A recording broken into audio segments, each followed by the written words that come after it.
quick run through lang to guys nitong helmet na ID. So ito yung classic nila. Open natin. Ganda nitong bag. Helmet bag niya. Bag talaga siya. Pwede mo siyang gawing backpack. Yan. So alam ko tawag nito dati si Index. Tapos nawala sila for a while in the market and then they came back. And yung brand nila is ID. Yeah. Tapos yeah, it's a classic design. Very simple siya. Mas madali pang tanggalin using screw lang yung kanyang visor pa tawag ito, lens. Tapos meron siya ditong butones na lock niya pero inalis ko yung tahi kasi naiipit. Yan, din may mga vent holes dito. Tapos meron din dito. Then siyempre may labasan sa likod. Saan nga ba labasan niya? Ayan, dito. So ang kanang design, ito yung kulay black. Yan, yung dati yung brand, nakita nyo, Index. So I think this is made in Thailand yata, hindi ko kamali dahil tayo sulat eh.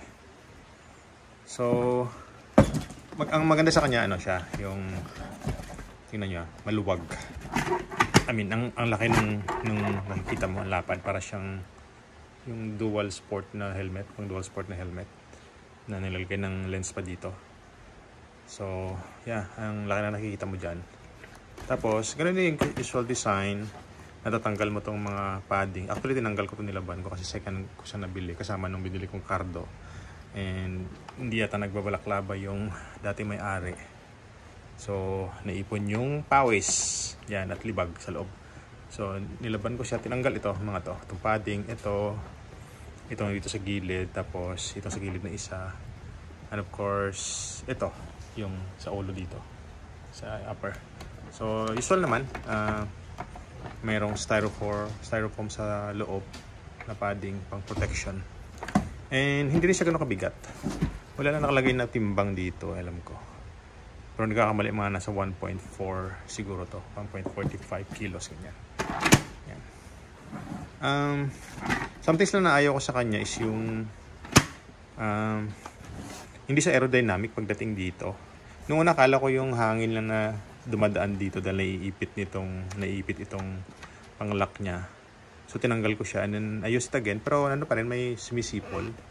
So I think dahil yun sa hangin na dumadaan dito sa may hinge na to dito. Yan. Unlike pag kumpara mo sa mga ganito, yan, very very smooth siya. Wala siyang umuumbok. Whereas ito kapag tinignan mo ganyan sa side. So, yan. So kapag pagkagamitan mo nito mga scooter na hindi ka naman lalagpas ng 100 km/h, I think this is okay.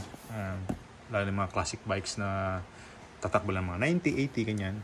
So this is okay. Pero kapag ka high speed na, like ginagamit ko dun sa adventure bike, tumatakbo ng 120, lalo pag 120, ang lakas ng sipol ng hangin. Either titingin ka sa taas o titingin ka sa kaliwa o sa kanan para lang hindi pumito. Pero kung gagamitan mo lang is yung mga lumang motor na relatively below mga 90 siguro and below, this is okay. Pero kung gagamitin mo siya pang sports bike, not a good idea. Of course, itsura naman hindi bagay sa sports bike, di ba? But yeah, bibigay ko to sa pamangkin ko na meron siyang motor na hindi naman mabilis, mga nasa 90. So perfect to para kay Jason. So yeah, bibigay ko sa kanya. Sabi ko, bayaran mo na lang yung shipping fee. Tapos may kasama pa to na ito, yung bubble na visor na lens pala. Yan. So kita medyo umuumbok doon. Hindi pa yung nagagamit. So yun. So overall, I don't know magkano to. I think nasa mga 4,000 yata yung ID. So quality is okay naman. Kaya lang yung design, hindi talaga siya pang high speed na motor. Hindi siya ganun ka-aerodynamic. In fact, wala sang spoiler, kaya that adds also kasi sa wind, sa aerodynamics, yung hangin dito yung umiikot-ikot, so maingay yan. Unlike yung mga ganitong design, so nilalagyan nila ng spoiler. So parang kotse, diba? Makita may spoiler sa likod. Ang purpose yan is para yung hangin ma-lessen yung turbulence dito sa likod kayo nilalagay. So kung may mga helmet kayo tulad ng Geely doon, make sure na ikabit nyo tong spoiler. Itong sa may MT ko, naka-screw. Hindi lang yung tulad nun na maglalak lang siya ng parang may notches lang. But this one is really screwed. So okay siya. So ito. So go back here.